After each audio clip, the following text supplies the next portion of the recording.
IPL 2025లో ఇద్దరు విదేశీ star క్రికెటర్లు ఘోరంగా విఫలమవుతున్నారు. పంజాబ్ కింగ్స్ ఆల్రౌండర్ గ్లెన్ మ్యాక్స్వెల్తో పాటు royal Challengers Bengaluru power hitter Liam Livingstone ఇప్పటి వరకు ఈ సీజన్లో విఫలమవుతూ వచ్చారు. వీరి పేలవ ఫామ్ కారణంగా స్టార్ ప్లేయర్లు అయినప్పటికీ ప్లేయింగ్ 11లో చోటు కోల్పోయారు. కోల్కతా నైట్ రైడర్స్తో జరిగిన మ్యాచ్లో పంజాబ్ కింగ్స్ తుది జట్టు నుంచి మ్యాక్స్వెల్ను తప్పించారు.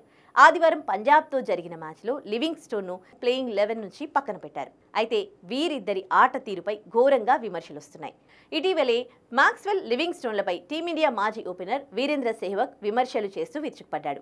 ఐపీఎల్ నెలలో మ్యాక్స్వెల్, లివింగ్స్టోన్ సెలవుల కోసం ఇండియాకు వస్తున్నారని ఆరోపించాడు. ఇద్దరు ఆటగాళ్లలో పరుగులు చేయాలనే ఆలోచన లేదని, వారి ఫ్రాంచైజీకి ట్రోఫీలు గెలుచుకోవాలనే ఆసక్తి వారికి లేదని సెహ్వాగ్ అన్నాడు. ఇద్దరు ఆటగాళ్లు సెలవులు, పార్టీలు చేసుకోవాలనుకుంటున్నారని, తమ ప్రదర్శనలను మెరుగుపరుచుకోవాలనే ఆసక్తి వారికి లేదని ఆయన అన్నారు.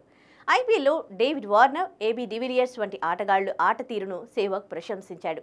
విదేశీ ఆటగాళ్లకు వీరు మినహాయింపులని చెప్పాడు. తాను ఢిల్లీ జట్టుకు ఆడుతున్నప్పుడు David Warner, AB de Villiers, Glenn McGrath లాంటి ఆటగాళ్లు నేను మ్యాచ్ గెలిపిస్తాను, నన్ను జట్టులో ఆడించండి అని చెప్పారని సెహ్వాగ్ ఈ సందర్భంగా గుర్తు చేసుకున్నాడు.